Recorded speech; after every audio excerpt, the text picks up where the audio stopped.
দেখো, বাপের বাড়িতে যাওয়ার থাকলে কখন যেন ঘুম ভেঙে যায়। তাছাড়াও আমি তাড়াতাড়ি উঠি, প্রায় দিনই উঠে আমি উঠোন মুঠোন ঝাঁট দিই। আর আজকে দেখো কী হারে কুয়াশা, মানে যখন আমি উঠেছিলাম আরও কুয়াশা বেশি ছিল। এখন যেন কুয়াশার পরিমাণটা একটু কমে এসছে, হালকা হালকা হয়ে এসছে। আর এই চারিদিকের পরিবেশ দেখে মনে হচ্ছে না সকাল 6টা সাড়ে 6টা বাজে, কিন্তু না গো, 7টা 40 বাজে। তো 7টা 40 বাজে, এখন থেকেই আমি আমার ব্লগটা স্টার্ট করলাম। এবার বাইরের কাজ তো হয়ে গেছে, তোমাদেরকে দেখিয়ে দিলাম। এবার ঘরে যাব, ঘরের কাজ সারবো। আজকে আর আমার কর্তাকে একবারও বলছি না কি গো নিয়ে চলো, ওঠো আমি রেডি হয়ে গেছি, দিয়ে আসবা চলো, এ কথা একবারও বলবো না। কারণ আমার সাথে বাবা যাচ্ছে, টোটোয় করে যাব। ওকে জানাবো, ও ঘুমিয়ে থাকবে, ওকে আসছি বলে জানাবো। কিন্তু অন্যান্য সময় কি হয়, একবেলার জন্য কিংবা কয়েক ঘন্টার জন্য গেলেও কি গো ওঠো, এই তো উঠছি। আবার যদি সেই টাইমটা টোটো করে চলে যাই, ঘুম থেকে উঠে বলবে কি তুমি টোটো করে চলে গেলে, আমাকে বললে না, আমি দিয়ে আসতাম। মানে বলে না, আগে হাঁটলে উঠোস পিছিয়ে হাঁটলে উঠোস, সেরকম ব্যাপার।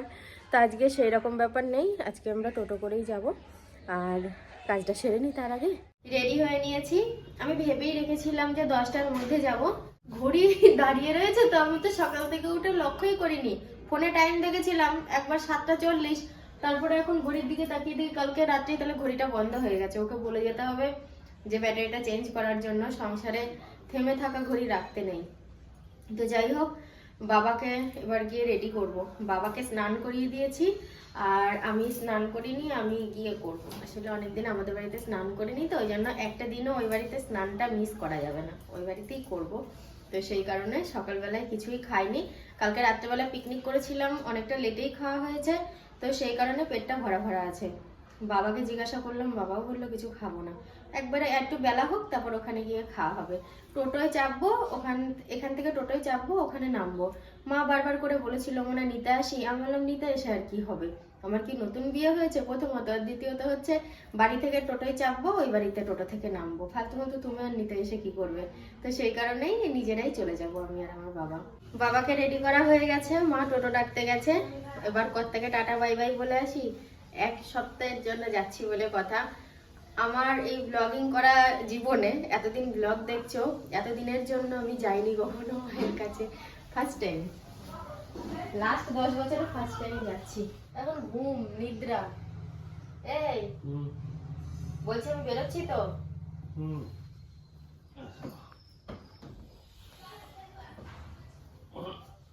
একবার তাকাবা না এদিকে?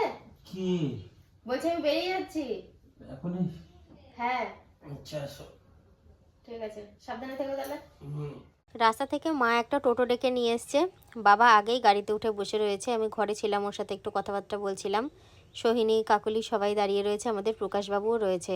বলেছিলাম সকাল 10টায় যাব, কিন্তু তার একটু আগে আগেই বেরোচ্ছি। বাবাকে খুব ভালো করে কান মাথা মুড়ে দিয়েছি, দুটো চাদরও দিয়ে দিয়েছি।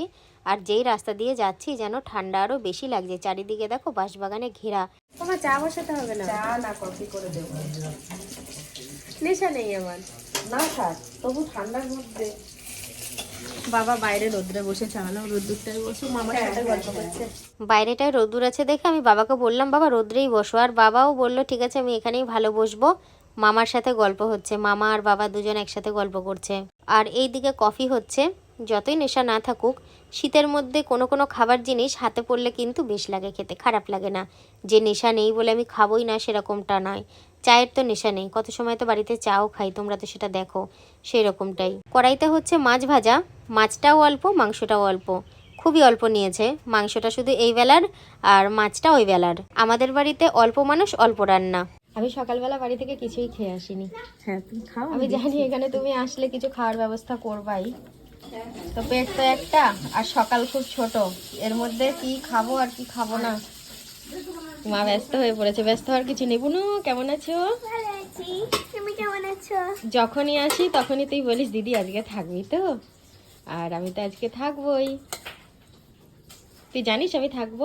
হ্যাঁ পিসি বলেছে তো আমাকে। কপি দেবো? না না, আমি তো বললামই আমাদের বাড়িতে মাংস হলেও মানে অন্য তরকারি করতে হবে, কারণ মাংস খায় না, আমার দিদা একদমই খায় না। ওখানে রয়েছে কলাই ডালের বড়া দিয়ে তরকারি, খুব ভালো লাগলো। আমি মুসুরি ডালের বড়া দিয়ে তরকারি করি, আর এটা হচ্ছে আলু ফুলকপির তরকারি। একটু হাত দিয়ে দেখলাম যে সকালের রান্না করা, হালকা হালকা গরম রয়েছে কিন্তু ঠান্ডাই হয়ে গেছে। মাকে বলতেই মা চেঁচিয়ে উঠলো, বলছে না আজকে সকালেই রান্না করেছি। আমি ভাবলাম হয়তো গতকালকের রান্না, আর এখানে মাছ ভেজে রেখে দিয়েছে, আর এখানে মাছের আলু ভাজছে। আর এইখানে রয়েছে মাংস, দেখাচ্ছি তোমাদেরকে, খুব অল্প পরিমাণেই মাংস। মা দেখো আবার খাবার দিচ্ছে। ও মা, খাবো না, সকালে একদম হালকাই খাই। এগুলো কি ভারী খাবার? কটা বাজে? 10:25 বাজে। এগুলো কি ভারী খাবার নাকি? না, তোমার এখান থেকে যখন যাবো মোটা হয়ে যাবো তোমার। আমি যখন ওই বাড়িতে থাকি তখন ব্লগের কোয়ালিটি একরকম, আর এখানে থাকলে ব্লগের কোয়ালিটি আর একরকম। তোমরা বলেছিলে যে দিদি তুমি বেড়াতে যাচ্ছ, আমি তো একটা কমেন্টে দেখেছিলাম, ওইখানকার ভিডিওর অপেক্ষায় থাকলাম। তো সেই কারণে আমি এখানে এসেও তোমাদেরকে ব্লগ শেয়ার করছি। এবার আমার শ্বশুর বাড়ি বাপের বাড়ি যেহেতু খুব একটা দূরত্ব নয়, কাছাকাছি, তো সেই কারণে ফোনটা যে কেউ নিয়ে যাবে, দিয়ে এখানে আমাকে দিয়ে যাবে। তো আমি যতটা পারবো ব্লগ করব। আর আমাদের এই রাস্তা দিয়ে এত গাড়ি যায়, এত হর্ন, মানে আমার নিজেরই বিরক্ত লাগে। জানি তোমাদেরও বিরক্ত লাগবে ভিডিও দেখতে গিয়ে, কিন্তু কিছু করার নেই, অ্যাডজাস্ট করো কেমন। না খাবারটা খাই, নাহলে আবার মা তাড়া দেবে। এখনো খাসনি? মা রান্না করছিল, রান্না করতে করতে আবার দোকানের দিকে গেল। দিদা ছিল দোকানে, এবার স্নানের টাইম হয়ে যাচ্ছে দিদার, তো ওই জন্য দিদা বাড়িতে চলে এসছে। আর এই যে বাবা বসে রয়েছে। বাবা, রোদ পোয়াচ্ছ? চাদরটা গায়ে থাক, খুলো না। টুপিটা খুলেছো ঠিক আছে? বেশ। সকালের খাওয়া দাওয়া তো সবারই হয়ে গেছে। গেটটা দিই। মামি ভালো আছো? খাওয়া হয়ে গেছে সকালে?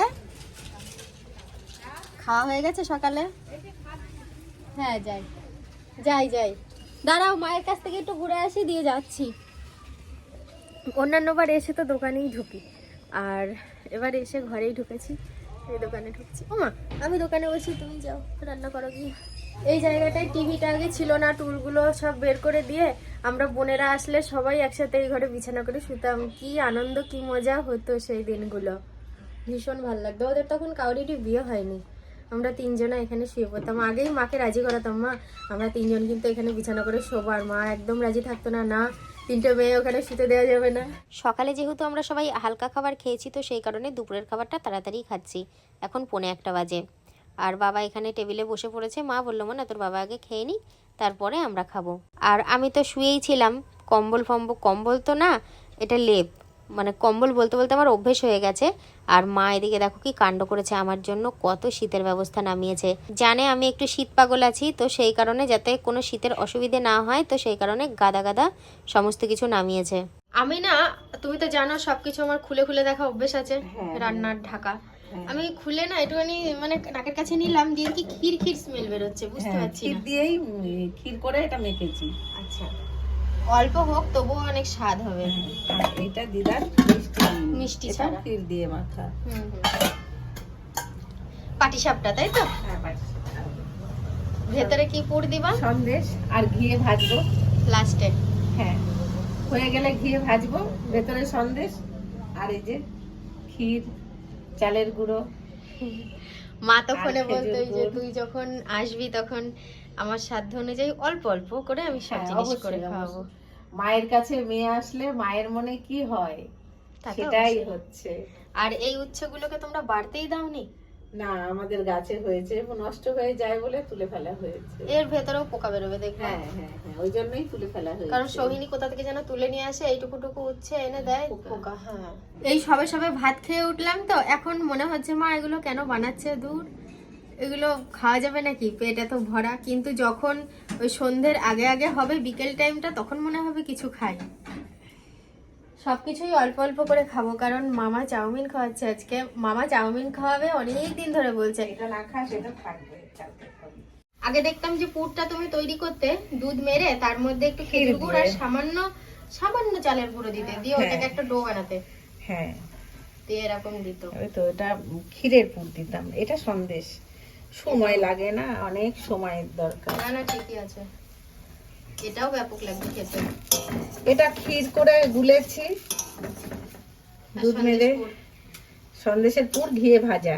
পিঠে তৈরি হয়ে গেছে অনেকক্ষণ, মনটা অনেকক্ষণ ধরে ছো করছে। ওমা, নিচের গুলো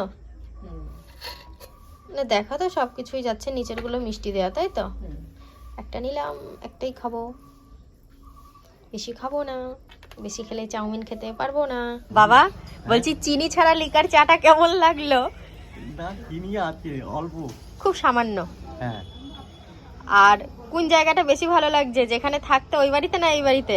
যেখানে থাকি ওই পারে। ওই বাড়িটাই ভাল লাগে। হ্যাঁ ওকে আর যেতে দেবো না তো, এখানেই রাখবো। বলছি যেখানে থাকি ওই জায়গাটাই ভাল লাগে। কে টুপি পরিয়ে দিল বাবা?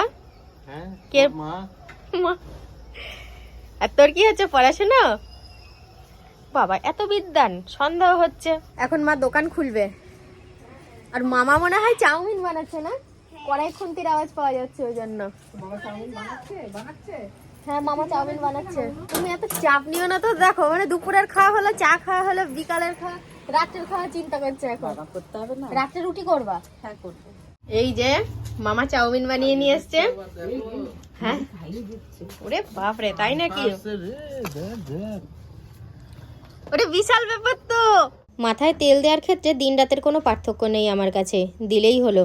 মাথাটা রুক্ষ হয়েছিল তো দিদা বলল কি যে কালকে সকালে দিস। আমি বললাম না এখনই দিয়ে দাও। তো দিদা ওই জন্য মাথায় তেল দিয়ে দিচ্ছে। চাউমিন খাওয়া হয়ে গেছে, এবার দেখি বাড়িতে একটা কল করব, কল করে বলবো যে এই ফোনটা নিয়ে যাওয়ার জন্য। আজকে আমি অনেকটা পরেই তোমাদের সাথে গল্প করতে আসলাম। দেখো আমার বিছানার পুরোপুরি রেডি হয়ে গেছে, এখন আমি খাওয়া দাওয়া করবো, তারপরে শোবো। তা আজকে আমার মা সুন্দর এবং বোনাই বিকালবেলা দেখছিলাম কি একটা বানাচ্ছে, খুব ভালো জিনিস বানিয়েছে, যেটা পৌষ মাসের শেষে হয়, সেটা আমাদের বাড়িতে অগ্রিম হয়ে গেল। মা সন্ধেবেলা এটা দিয়ে গেল, খেজুর গুড় আর সরচুগুলি, বললো গরম গরম খেয়ে যা, খুব ভালো লাগবে। বললাম থাক আমি পরে খাবো। দিয়ে একটু শুয়েছিলাম, শুয়ে ঘুমিয়ে গিয়েছি। আর বাবু মিষ্টি নিয়ে এসছে, রসগোল্লা খেজুর গুড়ের, ওটা একটা খেলাম, মিল্ক কেক একটা খেলাম, বাবুই নিয়ে এসছে। ওর বিয়েতে সব চেক করা আছে, কোন দোকানে মিষ্টি ভালো, কোন দোকানে মিষ্টি খারাপ, সেই দোকানে মিষ্টি যেটা ভালো হবে সেইটা অর্ডার দেওয়া হবে দাদা। তা আমি একটুখানি আগে বললাম যে মিষ্টি সব থেকে ভালো বাড়িতে বানিয়ে নেওয়া, তা ইচ্ছা মতন মিষ্টি বানানো যেতে পারে, তা সেটাই ফাইনাল হলো। তা যাই হোক বন্ধুরা, রাত তো অনেক হয়েছে। আর তার আগে একটা কথা বলি, সাথী বাড়িতে নেই, বাড়িটা কিরম লাগছে না, ফাঁকা ফাঁকা। রাজু তো বারবার বলে যাচ্ছে মামি নেই, সায়ন এসে বলছে মামি নেই, সৈন এসে বলছে মামি নেই, কিরম একটা লাগছে। তা আমারও খুব খারাপ লাগছে, কারণ বাড়িতে ও থাকলে ওর সাথে একটু গল্প এবং সময় বেশি একটু ইয়ার্কিও মারা হয়, কিন্তু সেটা তো আর হচ্ছে না। ও তো আছে মানে ওর বাপের বাড়ি, সেখানে ও গল্প করছে, মজা করছে, আনন্দ করছে, খাওয়া দাওয়া করছে। যাক বন্ধুরা, আর বেশি কিছু বলবো না, এইখানেই ভিডিওটা শেষ করছি। সবাই ভালো থেকো, সুস্থ থেকো, আবার দেখা হবে কালকে একটা নতুন ভিডিওর সাথে। টাটা।